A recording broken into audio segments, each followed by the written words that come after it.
You are now watching the interview with WURD 900 AM with Al Butler. Well, I'm glad you came down. It's always good to see young people get involved. You know, it's never too early to start. Wanting to get your hands in there and help in whatever way that you were motivated to do so.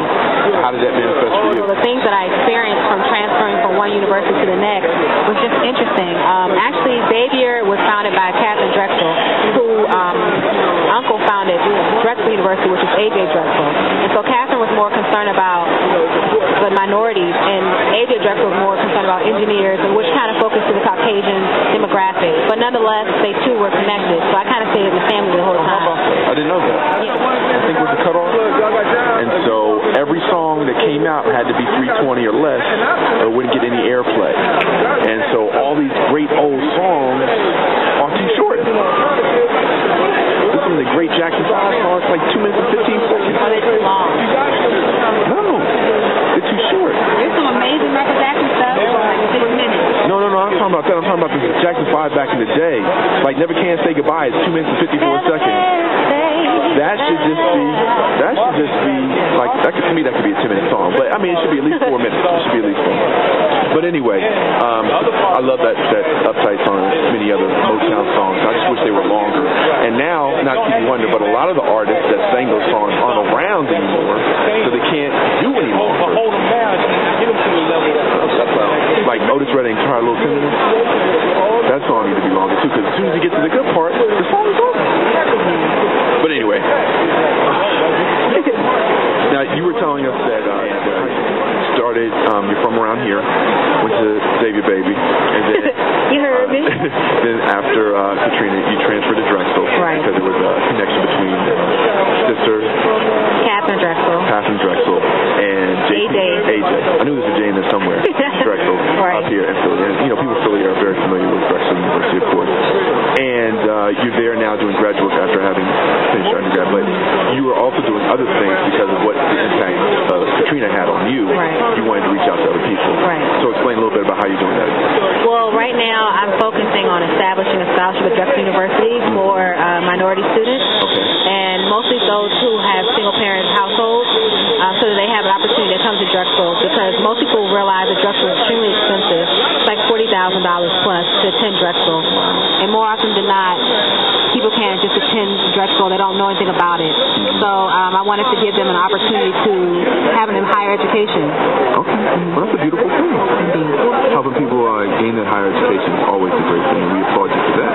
That's great. And you yourself, I mean, sometimes people do this and they wait much later in life, but you're someone who is still, you went straight through, right? I'm saying. Yeah, I went straight through. So it's not like you took off 20 years and you're going back for your... No, I wanted to take off for a quick second, especially after Katrina. I was like, let me just go ahead and take about 5 years off. But I went ahead and I went straight through. The first year that I attended Drexel was the year that I excelled the best. I maintained a 4.0 for the entire year. So that was a huge accomplishment for me, considering that Xavier's on semesters and Drexel's on quarters, so it's more work in a shorter time frame at Drexel. So. Okay. Well, congratulations on that. Thank you. I was making that point to point out the fact that you are a younger person, and a lot of times, especially someone who is in the middle of their postgraduate education, wouldn't stop to figure out how to get other people their undergraduate education. Not to say that you're stopping your education, but to say that you would take the time through all your studies and all the other things that you're doing for yourself to try to get yourself through the process. Right. You took the time to say, hey, there are other people that need this too. And I think that's a beautiful thing. Thank you very much. No, thank you. All right. You're welcome.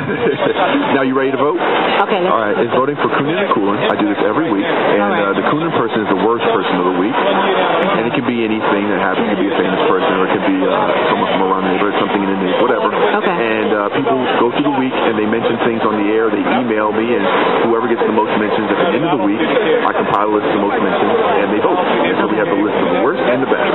And so we start off with the Coonan, and this is the first Coonan person is the parents of the 9-year-old from England who allowed their child to get a sex change. Teacher Michelle Flynn asked the kids, what are these black kids doing here at the Valley Swim Club? I know you know about that. A New York man came to Philly in hopes of having sex with a mother and an infant. It was an FBI sting set up. So he got here and he got arrested immediately. So of course, for that. Yes, indeed. And then last but not least, a fraternity clinic used the wrong embryos for a couple, and the child was born with no genetic connection to the family. So one of those in your mind is the worst? Well, I think I'm a little biased. I love children, and I feel that prohibiting a child from enjoying their life during the summer is definitely the worst thing they could possibly do, because they might, in this day and age, we oftentimes are jaded and assume that racism isn't well and out there, but it is, and so to have a child experience that in that abrupt manner is unacceptable. Yeah, I agree.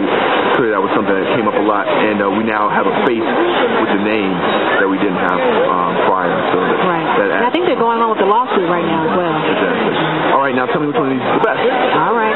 This is the cooling person of the week. The Department of Justice is going to probe the swim club incident to see if there was actually civil rights violations there.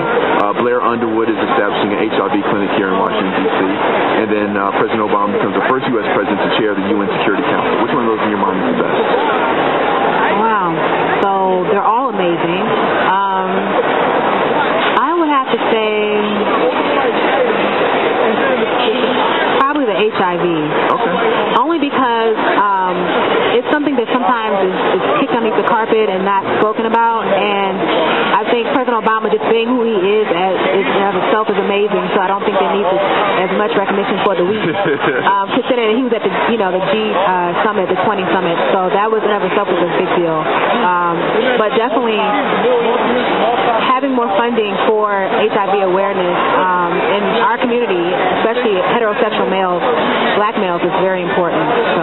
Indeed. Well, thank you very much. I appreciate you coming through and doing all the work. Another time when we're back in Philly. Yeah. Some cheesesteaks, though. Yeah. I can't eat as many as I used to. I know. It stays in your system for like 30 days. So. I feel like it stays longer. It probably does. I feel like I still have a cheesesteak that I ate like 10 years ago. I have a cheesesteak right here. Yeah. Same spot. Yeah. It's holding on. Well, thanks again so much for coming down. No problem. Thanks for having me. Thanks for what you're doing for the people in the community. Yeah. Okay. Thank you. Stay tuned to my summer 2010. My CD will be released. So. You know what? Summer 2010. That sounds so far away, but it's right around the corner. It actually is right around the corner, though. It's right around the corner. It's like tomorrow. When someone says 2010 to me, it's like, oh, wait a minute. But you forgot, it's like 2009. I know. Obama was elected like January. It's already about to be October. So next summer, hopefully maybe you guys can come and be part of the album release party. What's really throwing me off is that next year, no, not next year, 2011. 2011 is my 20-year high school reunion. Oh, snap. That is blowing my mind. You got to come in there fierce, though. You got to come in with a tuxedo or something on and be like, how you doing? I might actually wear the same tux I wore to my prom. That'll be hot. Yes. We're going to leave the mess out, but hot. You know how fast it changes. That may be real new by then. It'll be good. Yeah, they'll be like, oh, snap, where'd you get that from? My closet at home. West Philly. Stop it. I'm not putting South Florida. Oh, my bad. Okay. All right, my bad, homie. Sorry. That was a little bit of racism. I apologize. No. I'll let you slide. What's really now all that? Okay. All right. Fine. Appreciate you. Troy, don't make me. You see how she's getting loud with me. I should get sassy. No, indeed. It's all good love. Good love. Well, we remember that. Summer 2010. Summer 2010. Charis Unleashed. You can find it at, you can find me on Facebook.com. Okay. Charis Jones #1. Yeah. That's your name on Facebook? Yeah, Charis Jones #1. CHARIS. Last name Jones. JONES. The #1.